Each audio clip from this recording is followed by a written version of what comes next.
Can we still avoid inflation? By Friedrich A. Hayek. In one sense, the question asked in the title of this lecture is purely rhetorical. I hope none of you has suspected me of doubting even for a moment that technically there is no problem in stopping inflation. If the monetary authorities really want to and are prepared to accept the consequences, they can always do so practically overnight. They fully control the base of the pyramid of credit, and a credible announcement that they will not increase the quantity of banknotes in circulation and bank deposits, and if necessary even decrease them, will do the trick. About this, there is no doubt among economists. What I am concerned about is not the technical, but the political possibilities. Here, indeed, we face a task so difficult that more and more people, including highly competent people, have resigned themselves to the inevitability of indefinitely continued inflation. I know, in fact, of no serious attempt to show how we can overcome these obstacles, which lie not in the monetary, but in the political field, and I cannot myself claim to have a patent medicine which I am sure is applicable and effective in the prevailing conditions. But I do not regard it as a task beyond the scope of human ingenuity, once the urgency of the problem is generally understood. My main aim tonight is to bring out clearly why we must stop inflation if we are to preserve a viable society of free men. Once this urgent necessity is fully understood, I hope people will also gather the courage to grasp the hot irons which must be tackled if the political obstacles are to be removed, and we are to have a chance of restoring a functioning market economy. In the elementary textbook accounts, and probably also in the public mind generally, only one harmful effect of inflation is seriously considered, that on the relations between debtors and creditors. Of course, an unforeseen depreciation of the value of money harms creditors and benefits debtors. This is important, but by no means the most important effect of inflation. And since it is the creditors who are harmed and the debtors who benefit, most people do not particularly mind, at least until they realize that in modern society the most important and numerous class of creditors are the wage and salary earners and the small savers, and the representative group of debtors who profit in the first instance are the enterprises and credit institutions. But I do not want to dwell too long on this most familiar effect of inflation, which is also the one which most readily corrects itself.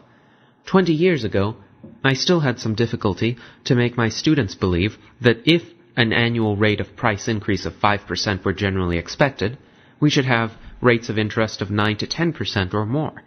There still seem to be a few people who have not yet understood that rates of this sort are bound to last so long as inflation continues. Yet, so long as this is the case, and the creditors understand that only part of their gross return is net return, at least short-term lenders have comparatively little ground for complaint, even though long-term creditors, such as the owners of government loans and other debentures, are partly expropriated. There is, however, another more devious aspect of this process, which I must at least briefly mention at this point. It is that it upsets the reliability of all accounting practices and is bound to show spurious profits much in excess of true gains. Of course, a wise manager could allow for this also, at least in a general way, and treat as profits only what remains after he has taken into account the depreciation of money as affecting the replacement costs of his capital. But the tax inspector will not permit him to do so, and insist on taxing all the pseudo-profits. Such taxation is simply confiscation of some of the substance of capital, and in the case of a rapid inflation may become a very serious matter. But all this is familiar ground, matters of which I merely wanted to remind you before turning to the less conspicuous, but for that very reason more dangerous effects of inflation. The whole conventional analysis, reproduced in most textbooks, proceeds as if a rise in average prices meant that all prices rise at the same time by more or less the same percentage. or that this at least was true of all prices determined currently on the market, leaving out only a few prices fixed by decree or long-term contracts, such as public utility rates, rents, and various conventional fees. But this is not true or even possible.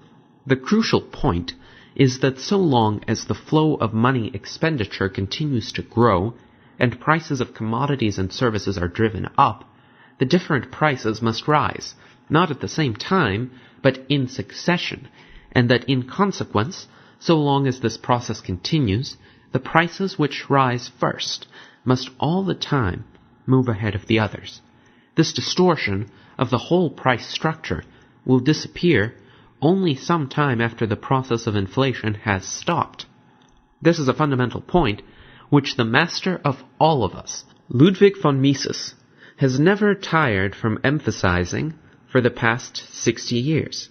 It seems nevertheless necessary to dwell upon it at some length, since, as I recently discovered with some shock, it is not appreciated and even explicitly denied by one of the most distinguished living economists.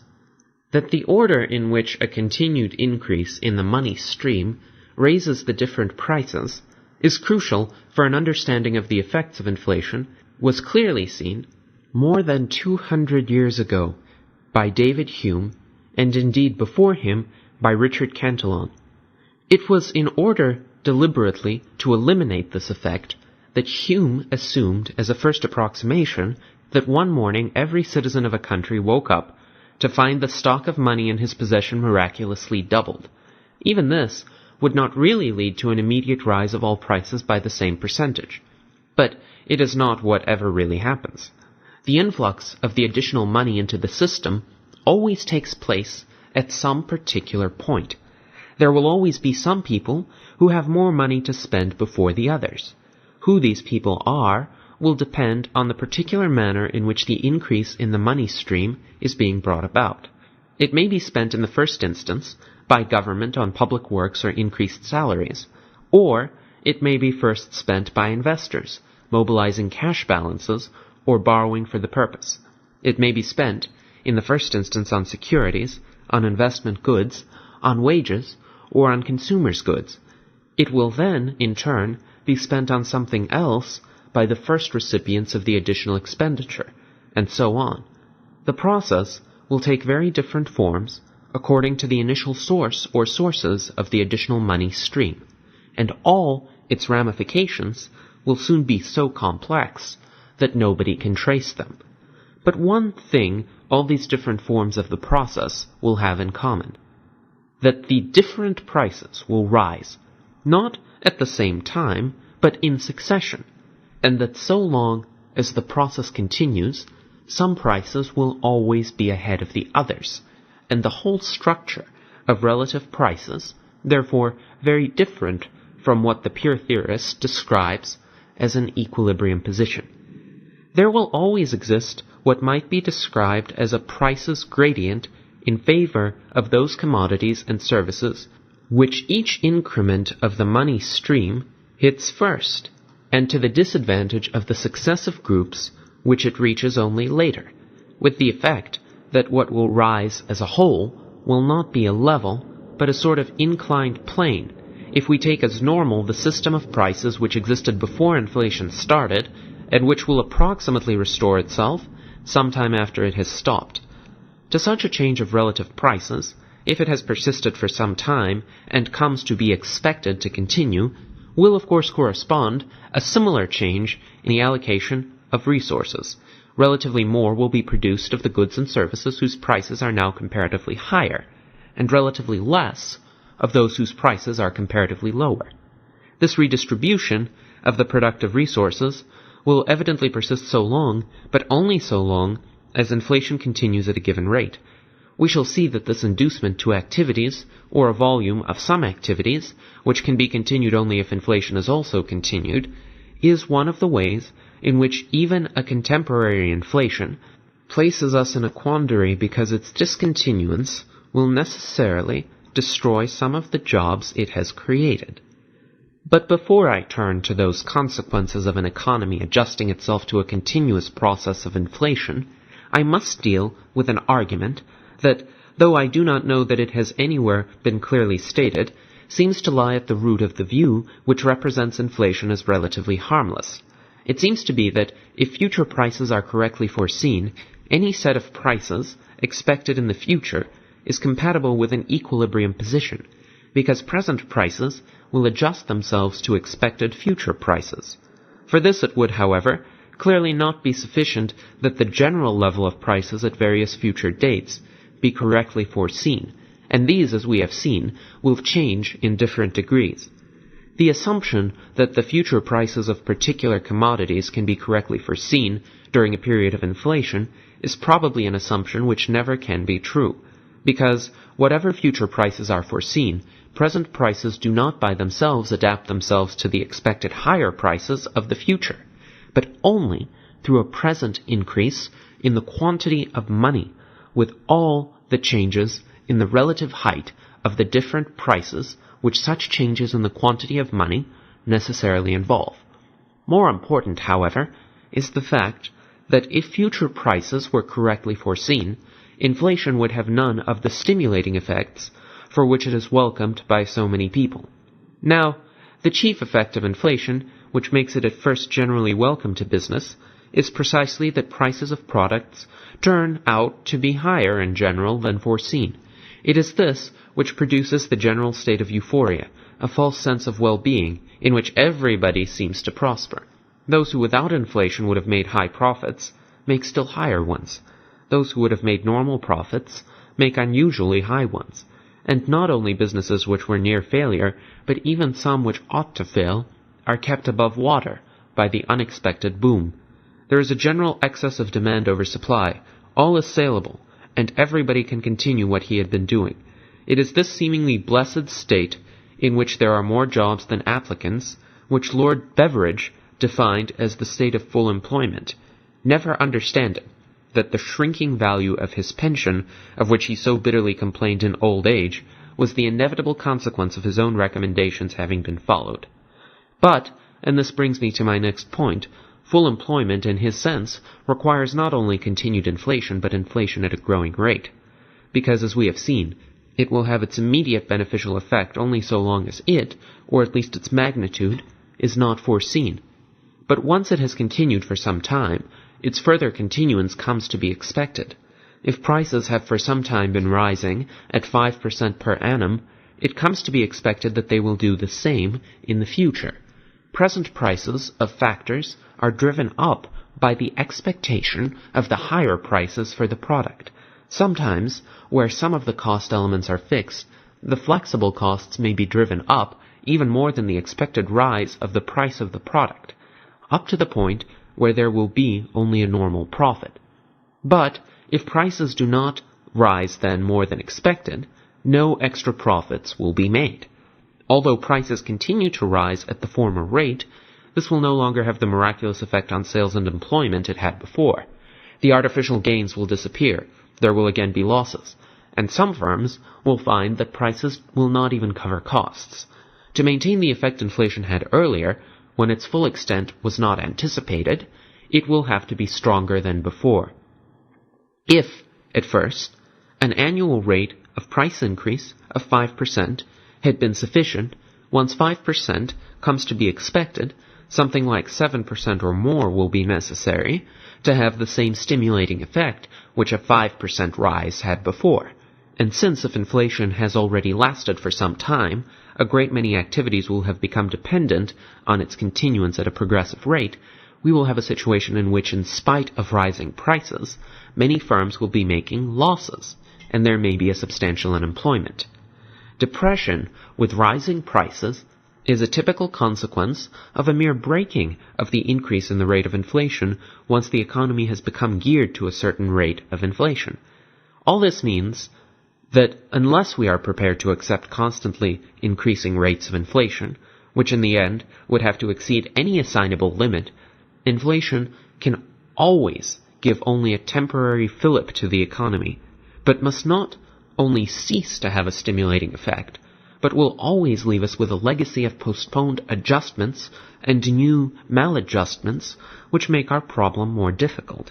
Please note that I am not saying that once we embark on inflation, we are bound to be drawn into a galloping hyperinflation. I do not believe this to be true. All I am contending is that if we wanted to perpetuate the peculiar prosperity and job-creating effects of inflation, we would have to progressively step it up, and must never stop increasing its rate. That this is so has been empirically confirmed by the great German inflation of the early 1920s. So long as that increased at a geometrical rate, there was indeed, except towards the end, practically no unemployment. But till then, every time merely the increase of the rate of inflation slowed down, unemployment rapidly assumed major proportions. I do not believe we shall follow that path, at least not so long as tolerably responsible people are at the helm, though I am not quite so sure that a continuance of the monetary policies of the last decade may not sooner or later create a position in which less responsible people will be put into command. But this is not yet our problem.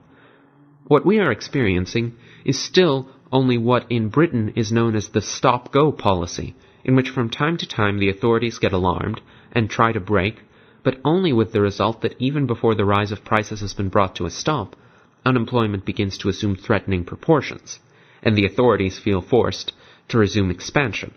This sort of thing may go on for quite some time, but I am not sure that the effectiveness of relatively minor doses of inflation in rekindling the boom is not rapidly decreasing. The one thing which I will admit has surprised me about the boom of the last 20 years is how long the effectiveness of resumed expansion in restarting the boom has lasted. My expectation was that this power of getting investment underway by a little more credit expansion would much sooner exhaust itself, and it may well be that we have now reached that point, but I am not sure. We may well have another 10 years of stop-go policy ahead of us, probably with decreasing effectiveness of the ordinary measures of monetary policy, and longer intervals of recessions. Within the political framework and the prevailing state of opinion, the present chairman of the Federal Reserve Board will probably do as well as can be expected by anybody. But the limitations imposed upon him by circumstances beyond his control, and to which I shall have to turn in a moment, may well greatly restrict his ability of doing what we would like to do. On an earlier occasion on which several of you were present, I have compared the position of those responsible for monetary policy after a full employment policy has been pursued for some time to holding a tiger by the tail. It seems to me that these two positions have more in common than is comfortable to contemplate. Not only would the tiger tend to run faster and faster, and the movement bumpier and bumpier as one is dragged along, but also the prospective effects of letting go become more and more frightening as the tiger becomes more enraged. That one is soon placed in such a position is the central objection against allowing inflation to run on for some time. Another metaphor that has often been justly used in this connection is the effects of drug taking. The early pleasant effects and the later necessity of a bitter choice constitute indeed a similar dilemma. Once placed in this position, it is tempting to rely on palliatives and be content with overcoming short-term difficulties, without ever facing the basic trouble about which those solely responsible for monetary policy indeed can do little. Before I proceed with this main point, however, I must still say a few words about the alleged indispensability of inflation as a condition of rapid growth. We shall see that modern developments of labor union policies in the highly industrialized countries may there indeed have created a position in which both growth and a reasonably high and stable level of employment may, so long as those policies continue, make inflation the only effective means of overcoming the obstacles created by them. But this does not mean that inflation is, in normal conditions, and especially in less developed countries, required or even favorable for growth. None of the great industrial powers of the modern world has reached its position in periods of depreciating money. British prices in 1914 were, so far as meaningful comparisons can be made over such long periods, just about where they had been 200 years before, and American prices in 1939 were also at about the same level as at the earliest point of time for which we have data. 1749. Though it is largely true that world history is a history of inflation, the few success stories we find are on the whole the stories of countries and periods which have preserved a stable currency, and in the past, a deterioration of the value of money has usually gone hand in hand with economic decay. There is, of course, no doubt that temporarily the production of capital goods can be increased by what is called forced saving, that is, credit expansion can be used to direct a greater part of the current services of resources to the production of capital goods. At the end of such a period, the physical quantity of capital goods existing will be greater than it would otherwise have been. Some of this may be a lasting gain. People may get houses in return for what they were not allowed to consume. But I am not so sure that such a forced growth of the stock of industrial equipment always makes a country richer. That is, the value of its capital stock will afterwards be greater, or by its assistance all-round productivity be increased more than would otherwise have been the case. If investment was guided by the expectation of a higher rate of continued investment, or a lower rate of interest, or a higher rate of real wages, which all come to the same thing, in the future than in fact will exist, this higher rate of investment may have done less to enhance overall productivity than a lower rate of investment would have done if it had taken more appropriate forms. This I regard as a particularly serious danger for underdeveloped countries that rely on inflation to step up the rate of investment. The regular effect of this seems to me to be that a small fraction of the workers of such countries is equipped with an amount of capital per head much larger than it can hope within the foreseeable future to provide for all its workers, and that the investment of the larger total in consequence does less to raise the general standard of living than a smaller total more widely and evenly spread would have done. Those who counsel underdeveloped countries to speed up the rate of growth by inflation seem to me wholly irresponsible to an almost criminal degree. The one condition which on Keynesian assumptions makes inflation necessary to secure a full utilization of resources, namely the rigidity of wage rates determined by labor unions, is not present there, and nothing I have seen of the effects of such policies, be it in South America, Africa, or Asia, can change my conviction that in such countries inflation is entirely and exclusively damaging, producing a waste of resources and delaying the development of that spirit of rational calculation which is the indispensable condition of the growth of an efficient market economy.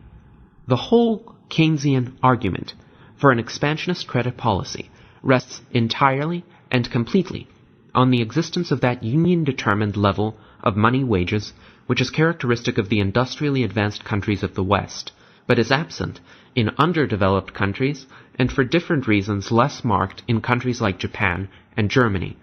It is only for those countries where, as it is said, money wages are rigid downward and are constantly pushed up by union pressure that a plausible case can be made that a high level of employment can be maintained only by continuous inflation, and I have no doubt that we will get this so long as those conditions persist. What has happened here at the end of the last war has been that principles of policy have been adopted and often embodied in the law, which in effect release unions of all responsibility for the unemployment their wage policies may cause, and place all responsibility for the preservation of full employment on the monetary and fiscal authorities. The latter are in effect required to provide enough money so that the supply of labor at the wages fixed by the unions can be taken off the market. And since it cannot be denied that, at least for a period of years, the monetary authorities have the power, by sufficient inflation, to secure a high level of employment, they will be forced by public opinion to use that instrument. This is the sole cause of the inflationary developments of the last 25 years, and it will continue to operate as long as we allow, on the one hand, the unions to drive up money wages to whatever level they can get employers to consent to, and these employers consent to money wages with a present buying power which they can accept only because they know the monetary authorities will partly undo the harm by lowering the purchasing power of money, and thereby also the real equivalent of the agreed money wages. This is the political fact which for the present makes continued inflation inevitable, and which can be altered not by any changes in monetary, but only by changes in wage policy. Nobody should have any illusion about the fact that so long as the present position on the labor market lasts, we are bound to have continued inflation. Yet we cannot afford this, not only because inflation becomes less and less effective even in preventing unemployment, but because after it has lasted for some time and comes to operate at a high rate, it begins progressively to disorganize the economy and to create strong pressure for the imposition of all kinds of controls. Open inflation is bad enough, but inflation repressed by controls is even worse. It is the real end of the market economy. The hot iron, which we must grasp if we are to preserve the enterprise system and the free market, is therefore the power of the unions over wages. Unless wages, and particularly the relative wages in the different industries, are again subjected to the forces of the market, and become truly flexible, in particular groups downwards as well as upwards, there is no possibility for a non-inflationary policy. A very simple consideration shows that if no wage is allowed to fall, all the changes in relative wages which become necessary must be brought about by all the wages, except those who tend to fall relatively most being adjusted upwards. This means that practically all money wages must rise if any change in the wage structure is to be brought about. Yet a labor union conceding a reduction of the wages of its members appears today to be an impossibility. Nobody, of course, gains from this situation, since the rise in money wages must be offset by a depreciation of the value of money if no unemployment is to be caused. It seems, however, a built-in necessity of that determination of wages by collective bargaining by industrial or craft unions, plus a full employment policy. I believe that so long as this fundamental issue is not resolved, there is little to be hoped from any improvement of the machinery of monetary control. But this does not mean that the existing arrangements are satisfactory. They have been designed precisely to make it easier to give in to the necessities determined by the wage problem, i.e., to make it easier for each country to inflate. The gold standard has been destroyed chiefly because it was an obstacle to inflation. When in 1931, a few days after the suspension of the gold standard in Great Britain, Lord Keynes wrote in a London newspaper that there are few Englishmen who do not rejoice at the breaking of our gold fetters, and 15 years later could assure us that Bretton Woods arrangements were the opposite of the gold standard, all this was directed against the very feature of the gold standard by which it made impossible any prolonged inflationary policy of any one country. And though I am not sure that the gold standard is the best conceivable arrangement for that purpose, it has been the only one that has been fairly successful in doing so. It probably has many defects, but the reason for which it has been destroyed was not one of them. What has been put into its place is no improvement. If, as I have recently heard it explained by one of the members of the original Bretton Woods group, their aim was to place the burden of adjustment of international balances exclusively on the surplus countries, it seems to me the result of this must be continued international inflation. But I only mention this in conclusion to show that if we are to avoid continued worldwide inflation, we also need a different international monetary system. Yet, the time when we can profitably think about this will be only after the leading countries have solved their internal problems. Till then, we probably have to be satisfied with makeshifts, and it seems to me that at the present time, and so long as the fundamental difficulties I have considered continue to be present, there is no chance of meeting the problem of international inflation by restoring an international gold standard, even if this were practical policy. The central problem which must be solved before we can hope for a satisfactory monetary order is the problem of wage determination.